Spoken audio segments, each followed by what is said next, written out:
Coming up in this episode, a new England shirt for the 3 England teams and the announcement of a friendly but venue change.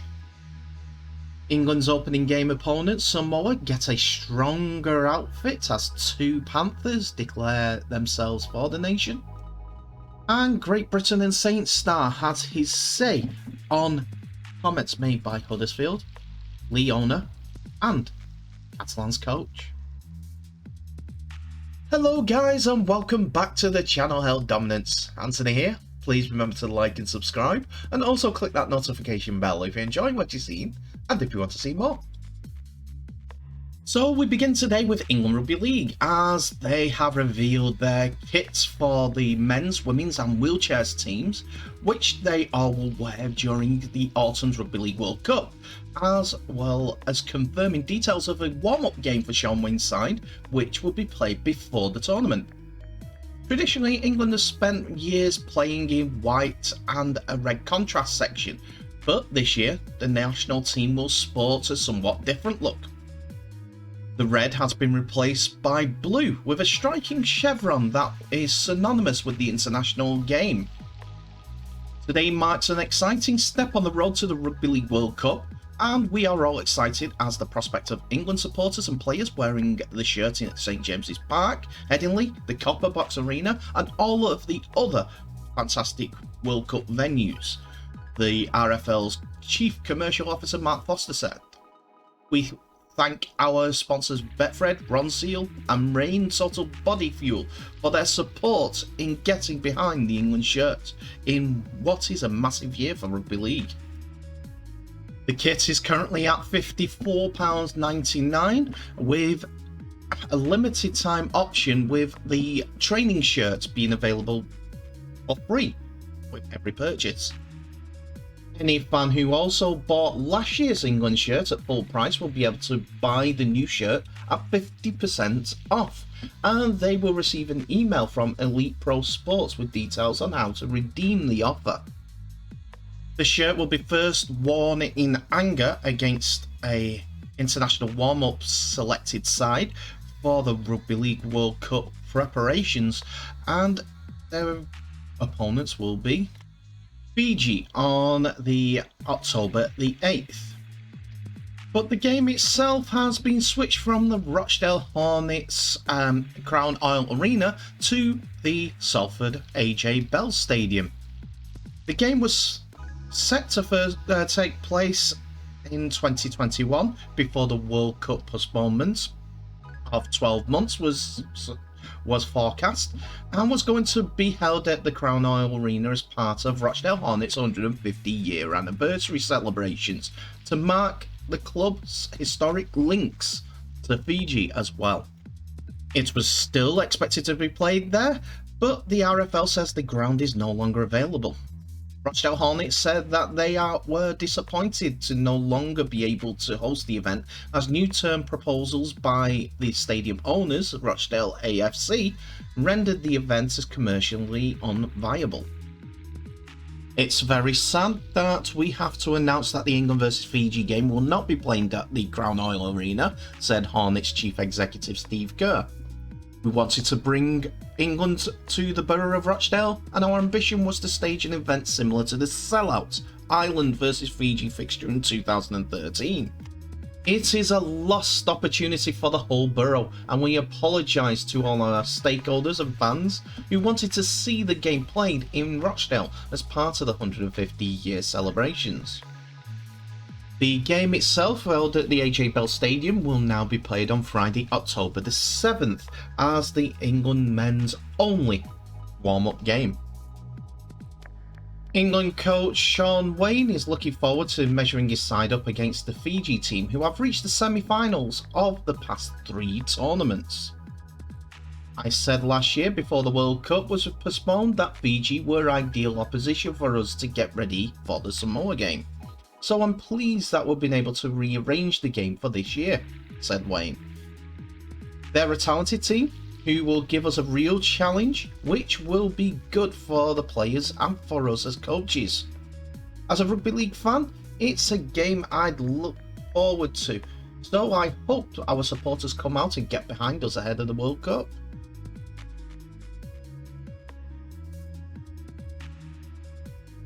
Big news for Samoa for this Rugby League World Cup, as New South Wales State of Origin playmaker Jerome Luai has confirmed that he'll line up for Samoa at the International Rugby League World Cup in England later this year. Luai is the latest member of the last year's NRL Premiership winning Penrith team to pledge his allegiance to the nation. The 25-year-old will join Panthers and Blues teammate Brian To'o in a star-studded Samoa team, which is expected to include Maroons and Raiders prop Josh Papali'i. To'o recently declared he would play for Samoa, but Luai wanted to wait until the Origin series was over before announcing his intentions. The pair grew up together and are close friends, having previously played for Samoa, but were in contention for the Kangaroo selection. "I am going to play for Samoa. It is who I am, and it is how I was brought up," Luai told NRL.com. "I know I live in Australia, but it is just a way of life for us. We are really connected to our Polynesian side as well. It's how we grew up in Samoan community and Samoan churches. It's instilled in us. Hopefully we don't get judged too badly for that." I think it's more the case that they want to play in the Rugby League World Cup opener, as it's at St James's Park on the 15th of October, which this year it's a Saturday. Anyway, Newcastle could be the place where 8 of the current or former Panthers squad will be involved in the Samoa's international team. Centre Isaac Taigo, wingers Tyler May, fullback Charlie Staines, and forward Spencer Leniu played for Samoa in the June the 25th Pacific Test against Cook Islands in Sydney, while New South Wales centre Stephen Crichton also qualifies.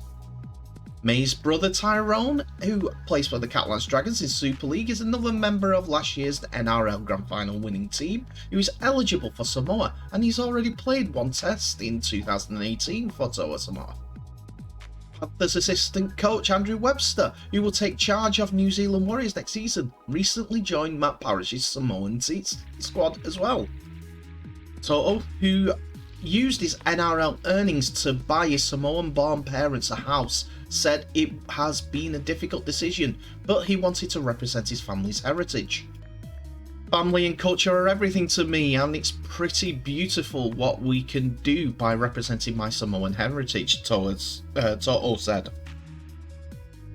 "I love my people, and I always play for my people for free any time of the day. I'm really grateful to not only be able to play for my family and friends on and off the field, but everyone here in the Panthers club and also Samoa as well." So this is great. 2 NRL stars playing for their heritage team, Samoa. It proves that they are more about their family's heritage than a paycheck for what Australia would do. It means also that another Pacific side and Australia's continental shelf is going to be stronger, which is all good things for when the World Cup comes around. Not only this one, but in 2025 too.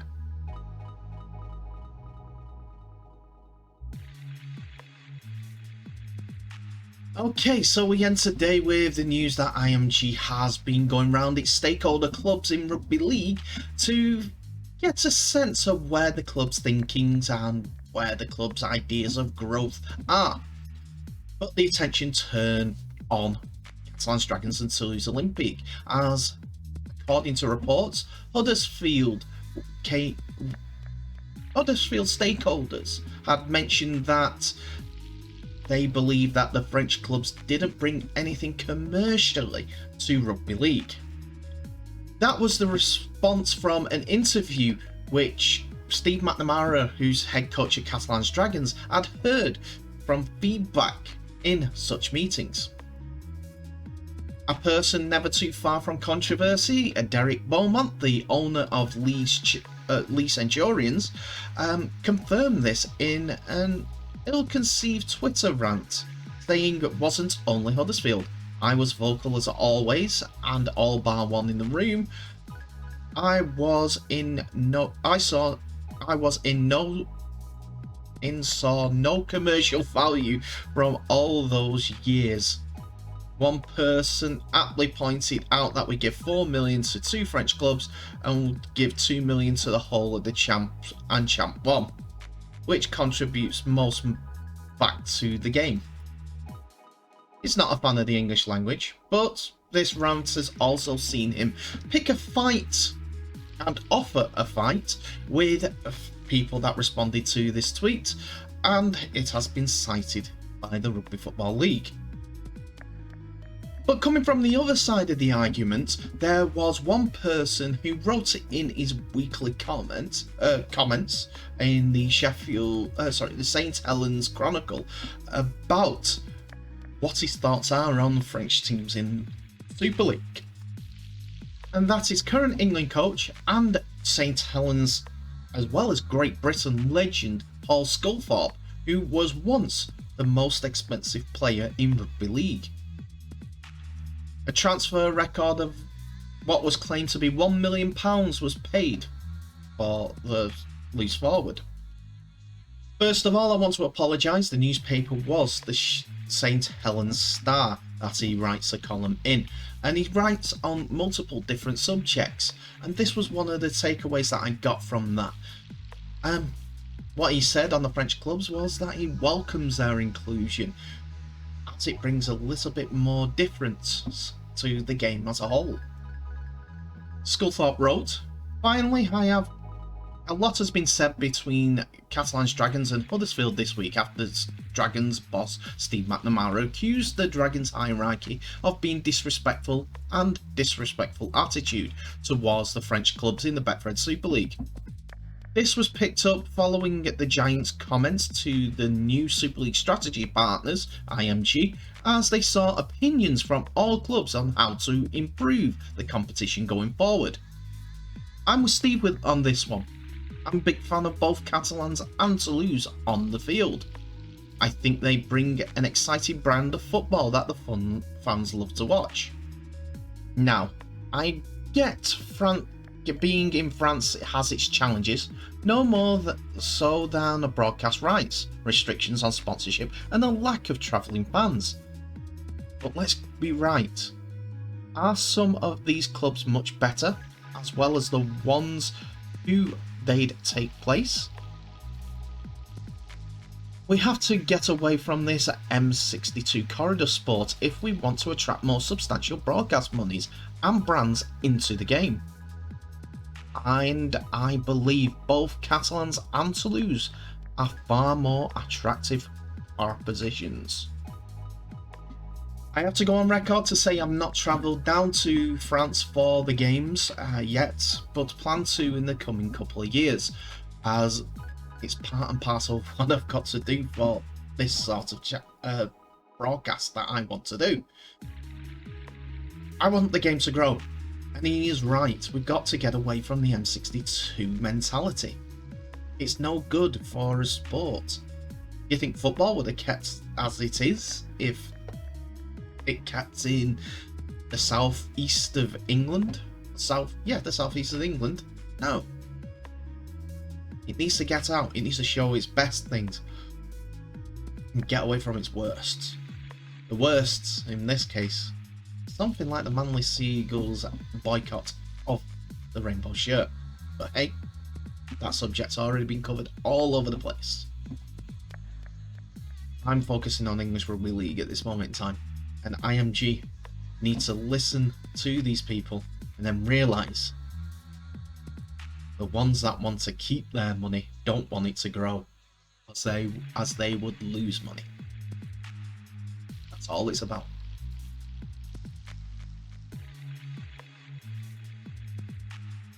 And that's it for another episode, ladies and gentlemen. Thank you so much for watching. Please remember to like, subscribe and share this video worldwide, as well as clicking that notification bell for any updates on new videos that may be coming your way.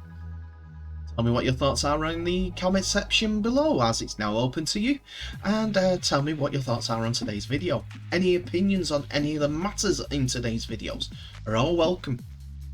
I know there's been a bit of backlash on the Brian Toto deciding to go play for Samoa in the World Cup rather than being Australian, even though he's a Samoan heritage. Do you think Jerome Luai will get the same sort of treatment? I know Mal Meninga's disappointed in the decision for these two players playing for Samoa rather than Australia, as he wanted them involved in the squad. They're very, very good players. You wouldn't want them involved. But hey-oh, they'll have to go through different options now. But the expansion side, I think that battle's going to rumble on until IMG come out and say something. I do hope it's in the positive for the expansionists, because if they keep insular, they're not going to grow. The England shirt, tell me what your thoughts are. I'm thinking, like many people have responded on Twitter, it's either the French shirt or the Yorkshire shirt, or even St. Helens away shirt. Doesn't make sense to me. England should be red and white, but they need to move away from the chevron. Again, that's too generic. Do something different, come on. Anyway, tell me in the comments what you thought. And I'll just say thank you so much for watching. Please remember to share this video worldwide. I wish you all the best. So please stay safe, and I'll see you in the next episode.